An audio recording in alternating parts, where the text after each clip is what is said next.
Welcome to the Explainer. Today, we're stepping right into the fascinating world of ancient mystical traditions to unpack a concept that is literally just as practical today as it was thousands of years ago.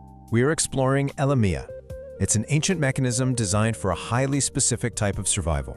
I am absolutely thrilled to explore this with you because the source material we're looking at today offers a truly unique and honestly game-changing perspective on how to handle adversity.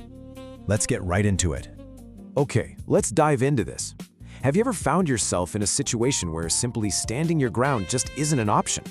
Think about, navigating a deeply toxic workplace, or enduring a strenuous, exhausting voyage. Or maybe you just have to pass through a space where any attention on you whatsoever is dangerous. Well, sometimes the absolute safest move you can make when passing through a hostile environment isn't to fight, and it's definitely not to build a giant wall. It's simply to not be seen at all. Section 1. The Mobile Shelter. For centuries, mystical traditions have offered a really specific answer to this exact problem, an ancient code known as Elemiah.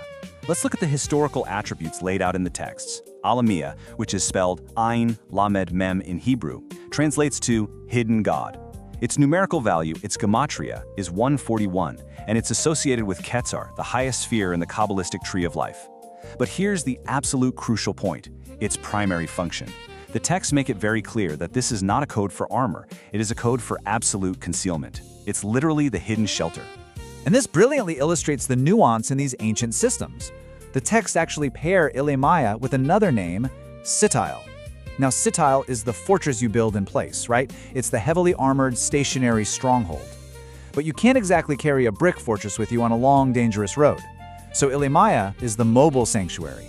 It's a shelter that travels with you, acting as a cloak for terrain that simply cannot itself be made safe. According to the tradition, when you run the frequency of Elemiah, it actually does the exact opposite of what you might expect a so-called power to do.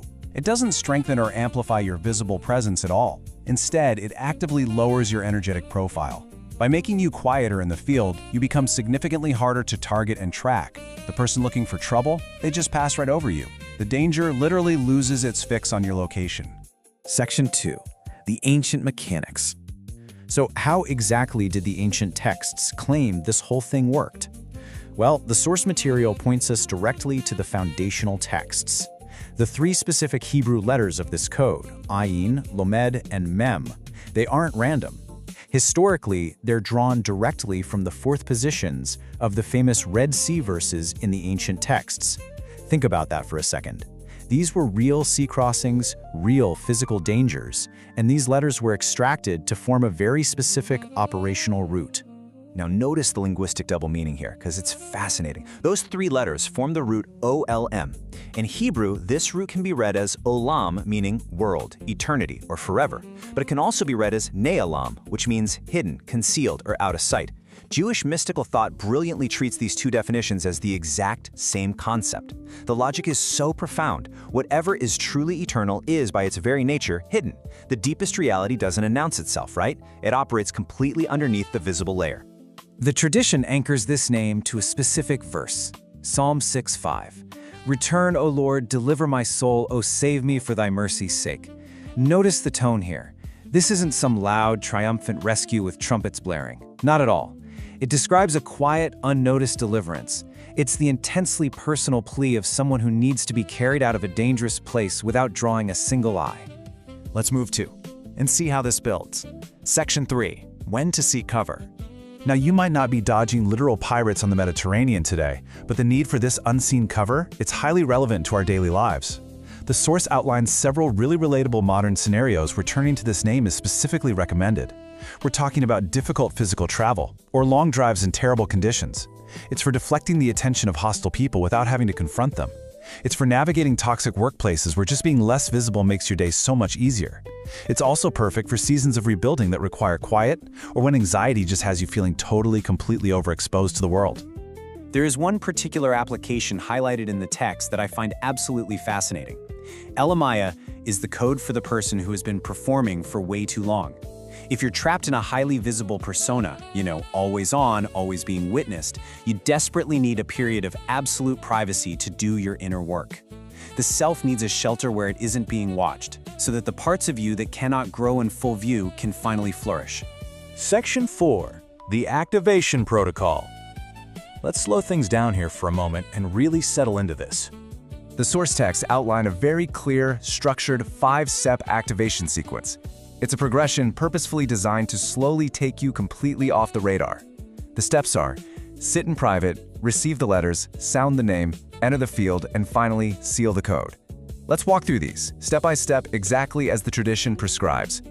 Steps 1 and 2 begin with your physical reality. You must seek a private location, a closed room, a parked car, anywhere quiet. The physical privacy actually aids the energetic activation. Then you receive the letters. You look at the Hebrew ayin. Ayin represents the eye, or silence. Lamed represents an upward pull, and Mim is the water, the hidden depth. Symbolically, these letters are pulling you away from what is seen, drawing you upward, and closing the waters over you to conceal you. Step 3 is sounding the name, softly. Elam, and then Elemiah. Remember, the frequency of concealment does not want to be loud. This sounding should be barely audible or honestly even completely internal. You repeat it 3 or 4 times, allowing the tuning to happen in the quietness itself. Step 4 is entering the field. You close your eyes and bring to mind the passage you're on or the hostile environment you're facing. But you do not imagine yourself fighting. Instead, you imagine your presence receding from the foreground.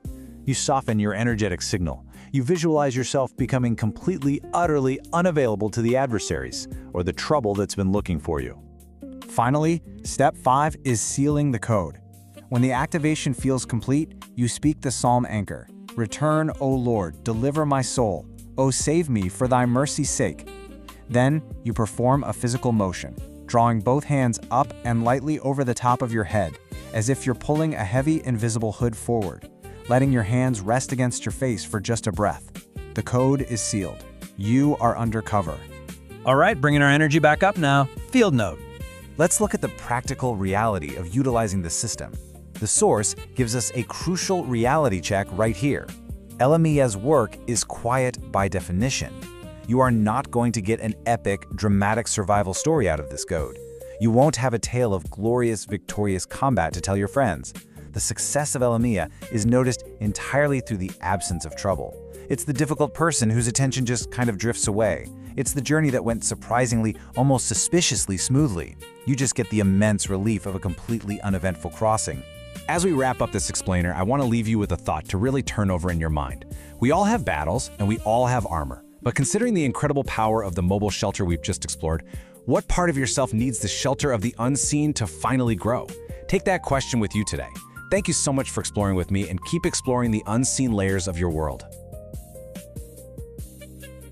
Thank you for watching. If something in this resonated with you, then you're already closer than you think. If you're ready to go deeper, there's a link below to my book, Quantum Angel Codes, The 72 Hidden Names of God. This isn't theory, it's a framework you can actually use. Tap the link below and step into it.